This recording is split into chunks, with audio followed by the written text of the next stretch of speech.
আসসালামু আলাইকুম। বাংলাদেশি ব্লগারের আরেকটি নতুন ব্লগে আপনাদের সবাইকে স্বাগত জানাই। আশা করছি আপনারা সবাই অনেক ভালো আছেন। আমিও আল্লাহর অশেষ রহমতে অনেক ভালো আছি। আজ সারাদিন শুধু বৃষ্টি হচ্ছে, মেঘলা আকাশ, তাই ভাবলাম আপনাদের সাথে একটু শেয়ার করি। আমার এই ভিডিওটিতে যদি কোনো ভুল হয় তাহলে ক্ষমা সুন্দর দৃষ্টিতে দেখবেন। আর যদি ব্লগটি ভালো লেগে থাকে তাহলে লাইক ও সাবস্ক্রাইব করে আমার পাশে থাকবেন আর আমাকে সাপোর্ট করবেন। আপনাদের ভালোবাসায় আমাকে এগিয়ে নিয়ে যাবে। তাই কথা না বাড়িয়ে আবারও ভিডিওতে যাওয়া যাক।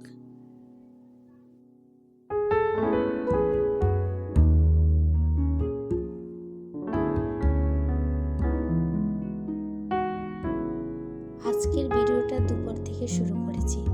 দুপুরে আমি লাউয়ের খোসা ভাজি করছে আর সাথে কুমড়োর শাক রান্না করছে। তো কুমড়োর শাক রান্না করার জন্য পেঁয়াজ, কাঁচামরিচ আর সাথে অন্যান্য মশলাপাতি দিয়ে আলু দিয়ে ভালোভাবে মশলাগুলোকে কষিয়ে নিচ্ছি। এরপর শাক দিয়ে দেওয়া হয়েছে। এই তো কুমড়োর শাক রান্না করা হয়ে গেছে আর সাথে মাছ ভাজি করে নিচ্ছি।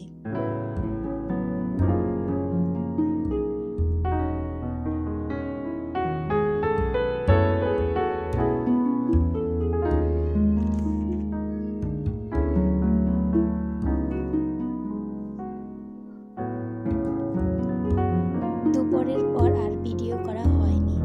পরের দিন সকালে নাস্তা করে নিচ্ছিলাম। এই তো আমি নাস্তা সেরে নিচ্ছি। এসে দেখি আব্বু বাজার করে নিয়ে এসেছে। তারপর আম্মু খিচুড়ি রান্না করার জন্য এই তো প্রস্তুতি নিচ্ছে। মশলাপাতি দিয়ে ভালোভাবে মশলাগুলোকে কষিয়ে নিচ্ছে। কষানো হওয়ার পরই চাল দিয়ে দেওয়া হয়েছে। এই তো চালগুলোকে ভালোভাবে ভেজে নিয়েছে।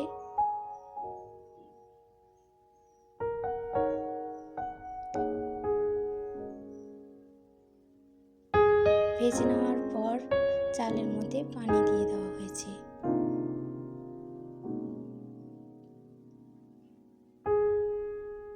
এই তো খিচুড়ি রান্না হয়ে গেছে। এখন মুরগির মাংস রান্না করা হবে। এর জন্য মশলাগুলো পেঁয়াজ, কাঁচামরিচ দিয়ে ভালোভাবে মশলাপাতিগুলোকে কষিয়ে নিচ্ছি।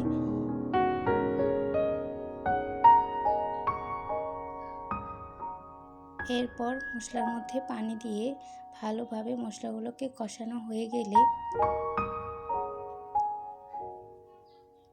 এর মধ্যে মুরগি দিয়ে দেওয়া হবে। এরপর ভালোভাবে মুরগিগুলোকে নেড়ে চেড়ে নিচ্ছে। এই তো মুরগি রান্না করা হয়ে গেছে। ভাবলাম আপনাদের সাথে একটু শেয়ার করি। এরপর আমি দুপুরের খাবারটা খেয়ে নিচ্ছি।